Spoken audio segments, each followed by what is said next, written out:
Pois é, gente, tô passada, gente. Pelo amor de Deus, me poupa disso. Não tô nem podendo andar na rua para aprender essas coisas, não. Para com isso. Vamos lá. A apreensão do produto do crime pela polícia e consequente restituição ao proprietário não enseja a aplicação da causa de diminuição, tá, gente?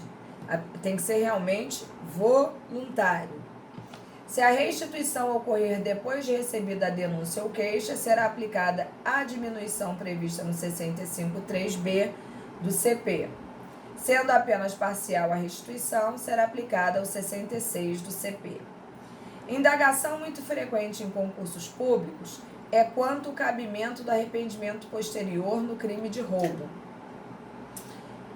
Bom, no crime de roubo, essa indagação é muito comum, uma vez que, quando a gente fala em roubo, né, a gente está se referindo a crime que a prática comum, né, utilizada é com violência ou grave ameaça. Então, a gente já tem que ter um certo cuidado para analisar esses fatores diferenciadores aí, né? Então, vamos lá. O artigo 157 prevê para a prática do crime a incidência de grave ameaça, violência e ainda o que a doutrina denominou de violência imprópria. Violência imprópria é reduzir a vítima à impossibilidade de resistência mediante qualquer outro meio que não a violência ou grave ameaça. É o exemplo do sujeito que se senta ao lado da vítima no metrô, inicia um diálogo e oferece-lhe um bombom recheado de sedativo. A vítima aceita, come o doce, cai em sono profundo e o agente subtrai-lhe os pertences. Neste caso, havendo restituição completa e voluntária antes do recebimento da denúncia, poderá ser aplicado o artigo 16. E o artigo 16 fala exatamente da questão da diminuição. Agora, que fique tranquilo, olha, hoje eu não estou bem mesmo não, porque eu estou trocando até as palavras. Que fique claro para vocês que esse exemplo que eu coloquei ali é um exemplo clássico, tirado de muitos livros, tá, que a gente conhece daí, mas que já existe também uma divergência doutrinária quanto à questão desse sedativo, né? Que muita gente até fala, né? Que é assim, considerado às vezes o Boa Noite Cinderela. E há entendimento, tanto doutrinário quanto jurisprudencial, de que ainda com a utilização de um sedativo, né? Ou de qualquer droga que possa levar você a sair do seu centro, né, de normalidade ou qualquer coisa nesse sentido, tem entendimento que embasa que isso também é uma forma de violência. Por isso é que eu sempre falo para vocês que quem faz direito não pode levar ipsiliteris aquilo que está realmente ao pé da lei. Porque se assim a gente o fizer, a gente vai sofrer muito. Porque, na verdade, o direito nos dá todas essas vertentes, né? De você fundamentar com base nisso ou naquilo, né? De você, às vezes, fazer parte de uma corrente minoritaríssima, mas não pelo fato de ser errada. Ela só é minoritária. Então, a gente tem que realmente ter esclarecimento para compreender todos esses fatores, entendeu? Então, vamos lá. Em caso concreto examinado pelo STJ, considerou-se que o arrependimento posterior é circunstância objetiva e, por isso, estende-se aos coautores do crime, conforme preceitua o artigo 30 do CP. O assunto também não é pacífico. Sobre as circunstâncias da reparação do dano, delinearam-se duas correntes. Uma defendendo a sua incomunicabilidade, tomando-a como circunstância subjetiva, e outra a sua comunicabilidade, considerando-a de ordem objetiva. Botem na cabeça de vocês que no direito sempre haverá divergência doutrinária ou jurisprudencial. Em tese, em regra, não legal. mas jurisprudencial e doutrinária sempre terá. E é aí que a gente tem as brechas para a gente poder trabalhar.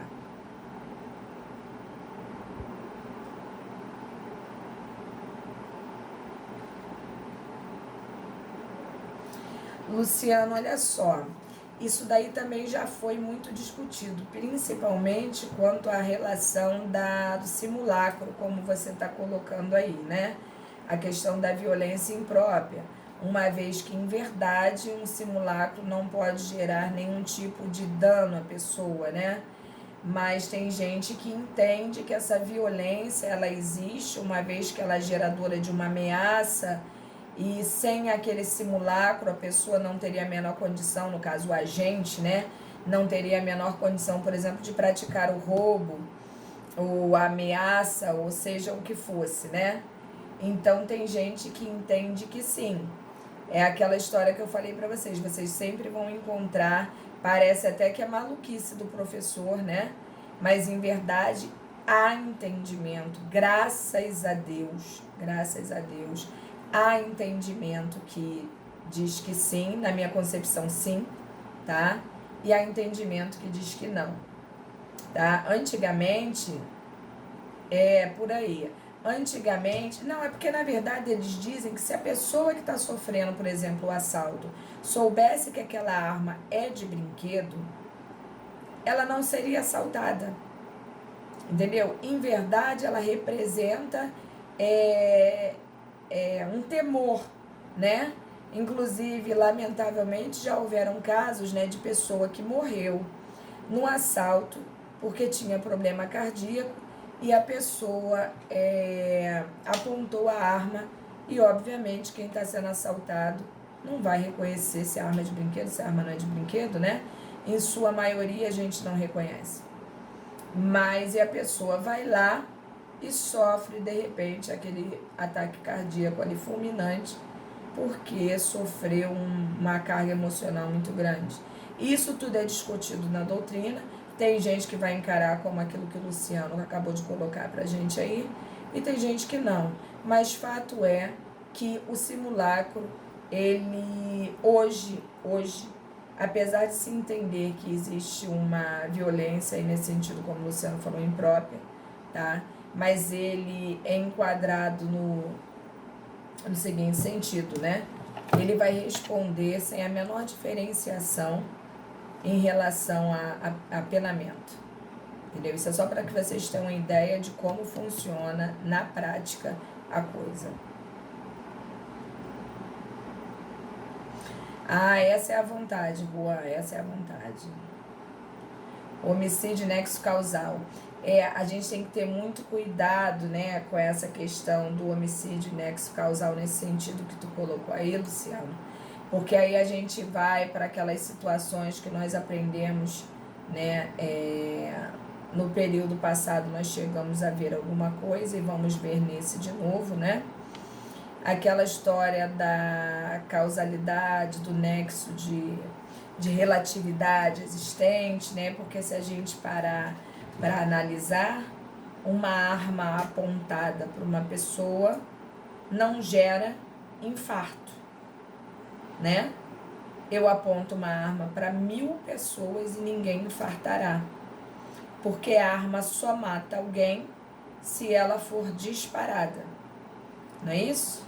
E para ela ser disparada, em regra, necessita que alguém a utilize.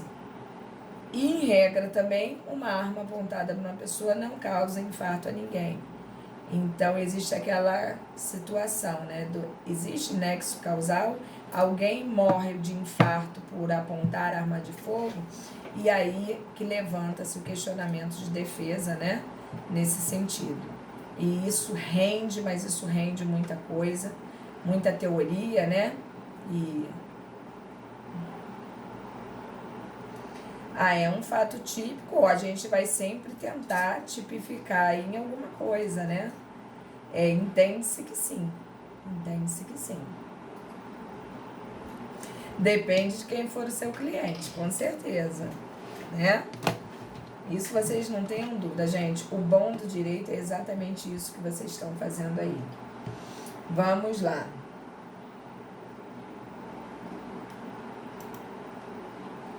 Crime impossível, artigo 17 do CP, também chamado de quase-crime ou de tentativa inidônea. Esse é mais fácil, esse realmente não tem muito o que discutir, vale o que está escrito, entendeu? Até porque é muito fácil de ser entendido, né? É a hipótese em que o agente realiza os atos necessários à consumação, mas ocorre um problema com o meio ou com o objeto do crime. E ele é impossível por causa disso, vamos ver. Meio é um instrumento utilizado para a prática do crime, como, por exemplo, um revólver, né? E o objeto é tudo aquilo sobre o que recai a conduta do agente. No caso, a pessoa que eu quero atirar. Quando o problema ocorre com o meio, fala-se em ineficácia. E quando o problema ocorre com o objeto, fala-se em impropriedade. A ineficácia e a impropriedade podem ser absoluta ou relativa. Sendo relativa a ineficácia ou a impropriedade, estaremos diante de tentativa perfeita. Do contrário, será caso de crime impossível, tá? Absoluta, hipótese em que não há nenhuma possibilidade de haver a consumação do crime. E relativa, hipótese em que há uma chance, ainda que remota, da consumação ocorrer. Isso tudo vocês têm que ter em mente, que dependendo da situação que vocês forem avaliar de um cliente, se a gente não souber desses pequenos detalhes, desses pequenos meandros, fica muito difícil da gente efetivar uma defesa de forma, né, positiva.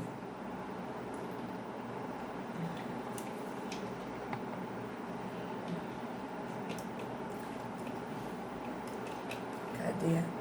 A absoluta não se encaixaria na arma de brinquedo? A hipótese em que não há nenhuma... Não, mas a absoluta poderia se enquadrar na arma de brinquedo se a intenção do agente, Juan, fosse matar, entendeu? Aí sim você poderia enquadrar essa situação aí. Mas para o assalto não é impeditivo, entendeu? O assalto não seria impossível o acontecimento com o simulacro. Seria impossibilidade no sentido de matar alguém. Entendeu? Legal. Isso aí. Vamos lá. Exemplo. Batista quer matar Asdrúbal. Vai a uma festa onde Asdrúbal está e coloca em seu copo um punhado daquilo que Batista pensa ser veneno. Batista e Asdrúbal, né? Sempre nesse ódio e nesse amor eterno. Asdrúbal bebe e não morre. É que ao pegar o veneno no armário, Batista enganou-se pegando o frasco de bicarbonato de sódio. Houve um problema com o meio, e esse meio é a forma como ia praticar o ato, né? O emprego da coisa. Essa ineficácia do meio jamais poderá levar a vítima à morte, sendo, portanto, absoluta. Houve, na verdade, uma tentativa, mas não será punida, porque essa ineficácia torna impossível a obtenção do resultado. Ah, professora, mas ele teve intenção. Ah, bom. E quem é que sabe disso? Que você quis dar um bicarbonato para ele, né? Para matá-lo. Bicarbonato não mata ninguém. Então me acuse de que eu dei bicarbonato. Entendeu? Então a gente tem que ter... isso aí, o cara não vai ser punido. Até porque tomou bicarbonato e não morreu. Vai punir pelo quê? Entendeu? É complicado, né? É isso aí, Thiago. Essa daí é a ideia. Essa daí é a ideia. Vamos lá. Exemplo 2. Vamos piorar tudo. Vamos piorar. Batista decide tentar novamente e desta vez coloca 2 gotas de veneno líquido no copo de Asdrúbal. Opa! Antes a gente estava falando de bicarbonato. que muita gente utiliza até para fazer algum tipo de comida. Não é o meu caso, que eu jamais usaria, mas tem gente que usa. É uma técnica culinária aí. Mas no segundo exemplo aqui, a coisa já muda de figura, né, gente? A coisa já tem um contexto mais macabro. Então, olha bem, Batista decide tentar novamente e desta vez coloca 2 gotas de veneno líquido no copo de Asdrúbal, que bebe, mas não morre por circunstâncias alheias à vontade de Batista, porque Batista queria que ele morresse, né? É que o veneno foi colocado em quantidade inferior à necessária obtenção do resultado. Entretanto, há uma chance de alguém morrer ao ingerir veneno, não há? Desde que colocado na quantidade correta. Por isso, trata-se de ineficácia relativa, punindo-se aí a tentativa. E, obviamente, a tentativa porque a pessoa não morreu. Porque se ela tivesse morrido, não poderíamos falar em ineficácia. Tranquilo, gente?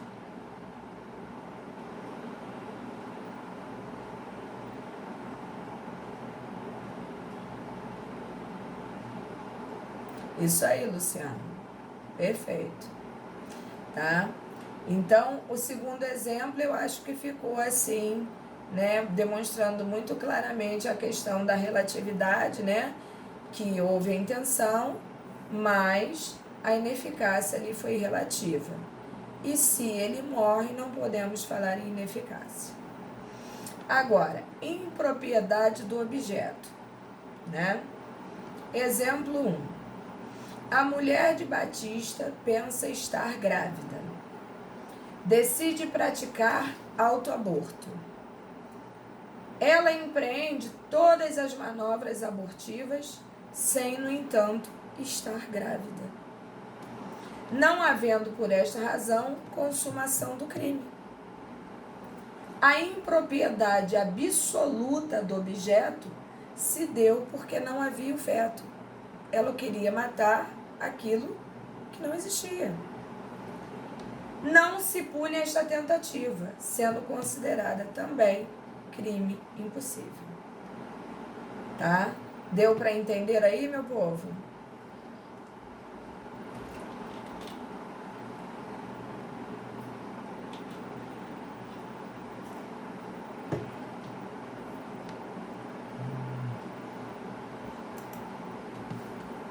Vocês estão me ouvindo?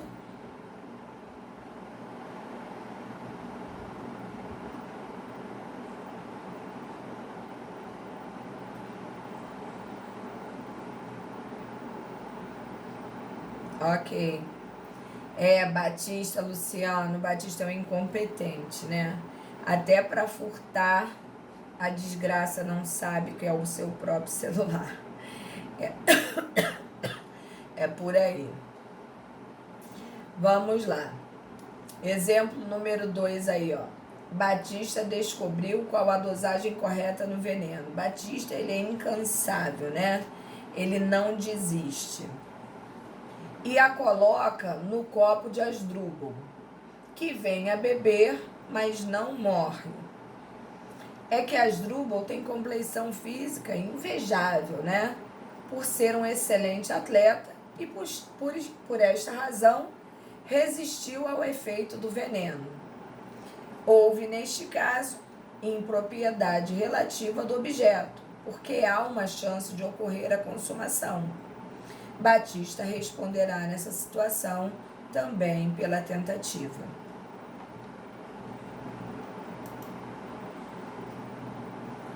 Agora chegamos aí, né, no delito putativo por obra do agente provocador.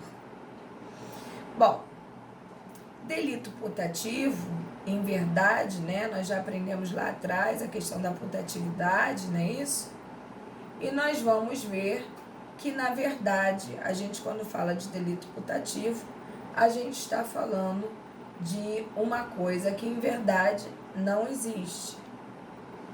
Este delito não vai existir porque as circunstâncias do crime foram alteradas para que o sujeito praticasse o crime, sendo que ao praticá-lo, obrigatoriamente seria pego em flagrante, tá?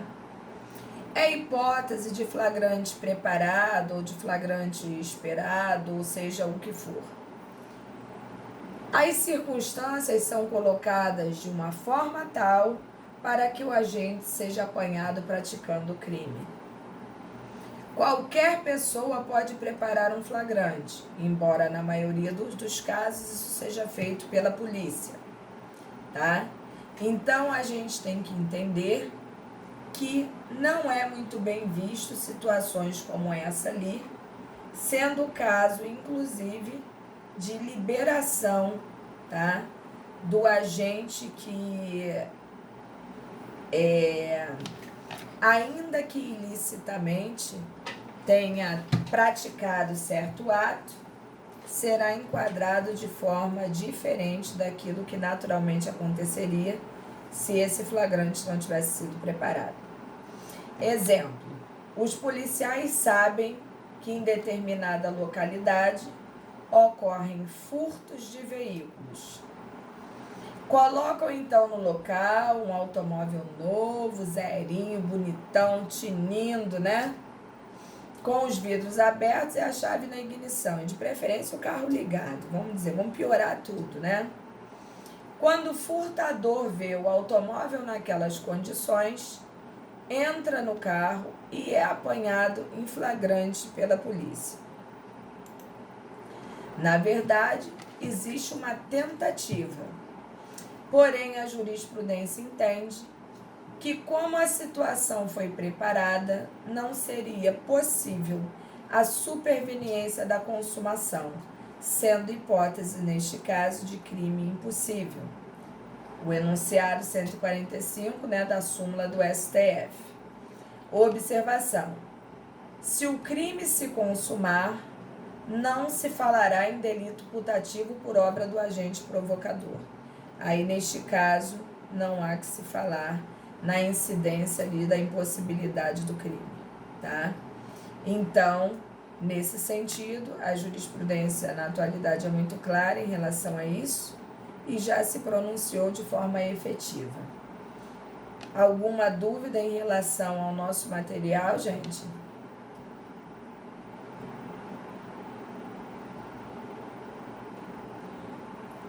Alô, meu povo? Deu para todos entenderem? Essa matéria é facinha, né? Tranquilinha, gostosinha, né? Então, o que eu gostaria que vocês fizessem agora? Beleza, gente, valeu mesmo.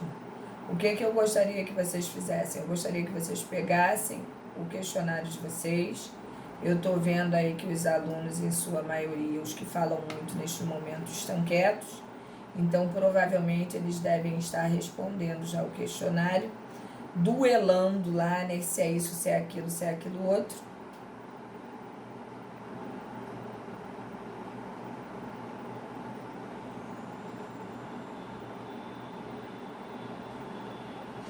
Seria hipótese de crime impossível, uma vez que não teria possibilidade de consumação. Entendeu? Isso é entendimento do STF. Entendeu? Porque se eu preparo flagrante, eu espero flagrante, obviamente seria impossível daquele crime ser consumado. E isso levaria à consistência de tratamento para um crime impossível, uma vez que ele não teria como ser consumado. Esse é um entendimento, né, sumulado, inclusive pelo STF. Entendeu, Juan?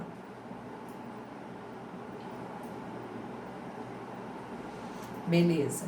Então, neste momento, eu gostaria que vocês pegassem o questionáriozinho. São 9h10. Eu vou dar 20 minutos para vocês responderem o questionário. 20 minutos, tá bom?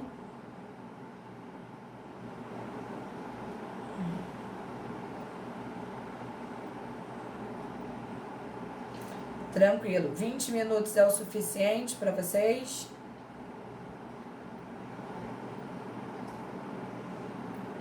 Ok, né? Então, são 9h10. Quando for 9h30, nós vamos fazer a correção. Tranquilo assim?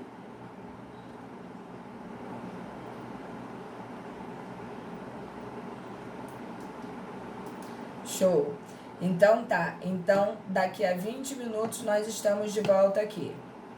Tá? Não desloguem aí, porque nós estamos em aula, só o tempo de vocês poderem responder. Beleza, Juan, obrigado. Até daqui a pouco.